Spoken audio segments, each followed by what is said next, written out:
కేసీఆర్ నాయకత్వం మళ్ళీ రావాలని ప్రజలు కోరుకునేటట్టు, కేసీఆర్ వస్తే కొన్ని అంశాలు మమ్మల్ని బాగు చేస్తానేటట్టు మా ప్రతిపక్ష చర్యలుగా ఉంటాయి. పెద్ద మనిషి వస్తలేడు కదా, వస్తాడు. వాళ్ళు ఏమంటారు అంటే అధికారం ఉన్న రోజులేమో ప్రగతి భవన్ పరిమితం అయిపోయిండు, అధికారం పోయిన తర్వాత ఇప్పుడు ఫామ్ హౌస్ పరిమితం అయిపోయిండు, అలా వాళ్ళకు ప్రజల పక్షాన చిత్తశుద్ధి లేదు, ప్రజల సమస్యల మీద అవగాహన లేదు, అసెంబ్లీకి వస్తలేడు. నిన్న రేవంత్ రెడ్డి గారు కూడా మాట్లాడు, ఆయన యాక్టివ్ పాలిటిషియన్లో లేడు, ఆయన ఆరోగ్యం సహకరిస్తలేదు, అలాంటి వ్యక్తి గురించి నేను మాట్లాడను అంటాడు. అదే ఇప్పుడు డైవర్షన్ పాలిటిక్స్ అంటారు. కేసీఆర్ గారు రిటైర్మెంట్ తీసుకున్నారా? కేసీఆర్ గురించి అడిగింది ఎవరు ఆయనని? కేసీఆర్ గురించి మాట్లాడకపోతే, కేటీఆర్ గురించి మాట్లాడకపోతే, కేసీఆర్ కుటుంబం గురించి మాట్లాడకపోతే రేవంత్ రెడ్డికి రోజు గడవనట్టు, నిద్ర పట్టనట్టుంది, రోజు గడవనట్టుంది. రోజు ఒక మాట మాట్లాడాలి. ఆ మాట మాట్లాడితేనే సెన్సేషన్ అవుతారు కదా. నేనేమంటే కేసీఆర్ గారు 73 ఏళ్ల వయసు, నీది 56 ఏళ్ల వయసు, నీకు వారికి వయసులో తేడా ఉంది. ఆయన తెలంగాణ రాష్ట్రాన్ని సాధించి తెలంగాణ రాష్ట్రానికి తొలి ముఖ్యమంత్రి. నువ్వు తెలంగాణ రాష్ట్రాన్ని సాధించకపోతే రెండో ముఖ్యమంత్రి కూడా కాకపోయాడు. రెండో ముఖ్యమంత్రి రేవంత్ రెడ్డి అయ్యేవాడు కాదు. రేవంత్ రెడ్డి చరిత్ర, కేసీఆర్ చరిత్ర చూసుకుంటే నక్కకు నాగలోకానికి ఉన్న తేడా ఉంది. కానీ నువ్వు ముఖ్యమంత్రివే, నిన్ను గౌరవిస్తావు. నువ్వు తెలంగాణ రాష్ట్రానికి ముఖ్యమంత్రివే, రాష్ట్ర ముఖ్యమంత్రి కాబట్టి నిన్ను గౌరవిస్తాం. కానీ పెద్దవాళ్ళ గురించి మాట్లాడేటప్పుడు, తెలంగాణ ఉద్యమ రథసారథి గురించి మాట్లాడేటప్పుడు కొంచెం ముఖ్యమంత్రి అనే పరిధిలో మాట్లాడితే బాగుంటుంది అనేది దూదిమెట్ట బాలయాదవ్ రేవంత్ రెడ్డికి సూచన. ఇంకోటి నేను అడుగుతా ఉన్నాను, నీకు అధికారం ఇచ్చిర్రు, అధికారం ఇచ్చింది కేసీఆర్ తిట్టడం కోసం కాదు, నీకు అధికారాన్ని ఇచ్చింది కేటీఆర్ని జైలు పెడతా, హరీష్ రావుని జైలు పెడతా కోసం కాదు. నీకు ఇచ్చే అధికారాన్ని ఇచ్చింది బీఆర్ఎస్ కంటే, కేసీఆర్ కంటే గొప్పగా తెలంగాణను ఏమన్నా ఉద్ధరిస్తామని, గొప్పగా కేసీఆర్ కంటే తెలంగాణ ప్రజలను ప్రేమిస్తామని, గొప్పగా తెలంగాణ ప్రజలకు సంక్షేమ పథకాలు చేస్తామని ఇచ్చారు అధికారం తప్ప పొద్దున లేస్తే కేసీఆర్ని తిట్టేందుకో, హరీష్ రావుని జైలు పెడతాందుకో, కేటీఆర్ని తిట్టేందుకో నీకు అధికారం ఇవ్వలేదు రేవంత్ రెడ్డి. మొదటి సూచన. రెండవ సూచన కూడా చేస్తా ఉన్నా. ఇవాళ రేవంత్ రెడ్డి హిస్టరీ తెలియంది కాదు. రేవంత్ రెడ్డి హిస్టరీ ఎవరు తెలియంది ఈ తెలంగాణ సమాజంలో? ఎట్ట రాజకీయాలకు వచ్చినావు, ఎట్ట అధికారంలోకి వచ్చినావు, ఎన్ని మాయమాటలు చెప్పినావు, ఎంతమంది కాంగ్రెస్ పార్టీలో ఉన్న వాళ్ళని అడగదొక్కినావు, ఎన్ని డబ్బులతో నువ్వు పీసీసీ అధ్యక్షుడిని తెచ్చుకున్నావు అని నేను చెప్పిన, దూదిమెట్ల బాల చెప్పిన మాటలు కావు ఇవి. నీ కాంగ్రెస్ పార్టీలో ఉన్నటువంటి నీ ఎమ్మెల్యేలు చెప్పిన మాటలు.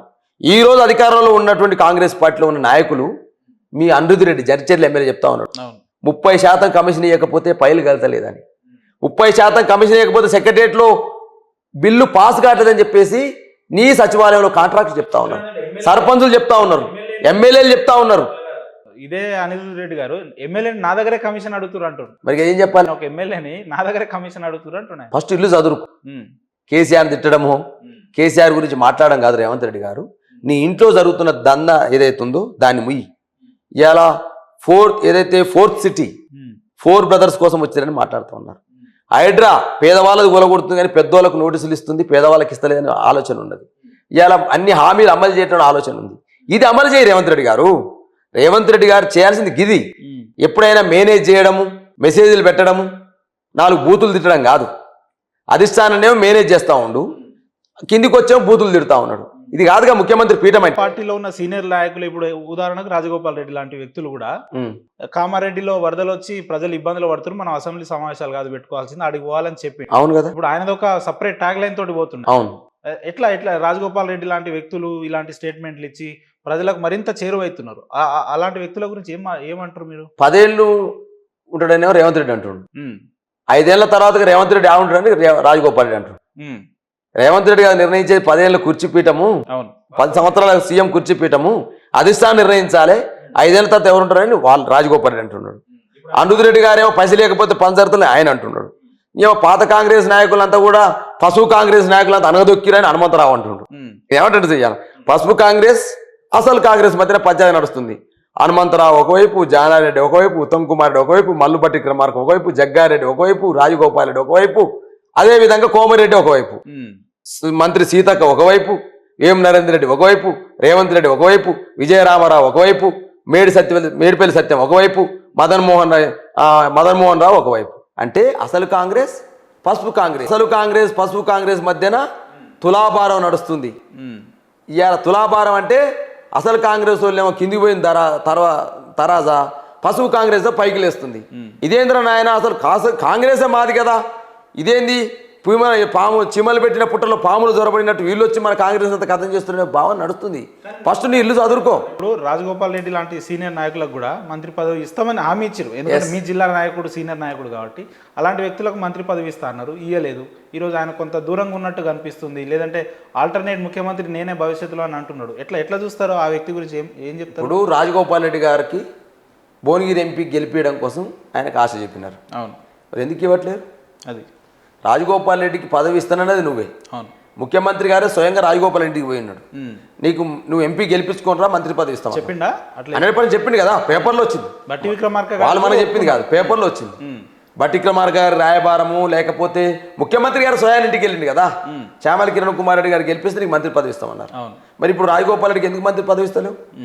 బాలనాయక్ ఎందుకు మంత్రి పదవి ఇస్తలేవు? ఇలా చాలా మందికి హామీలు ఇచ్చినావు కదా. మరి ఇలా ఒకవైపు నీ కాంగ్రెస్ పార్టీలోనే అంతర్గత కుమ్ములాటలు జరుగుతూ ఉన్నవి.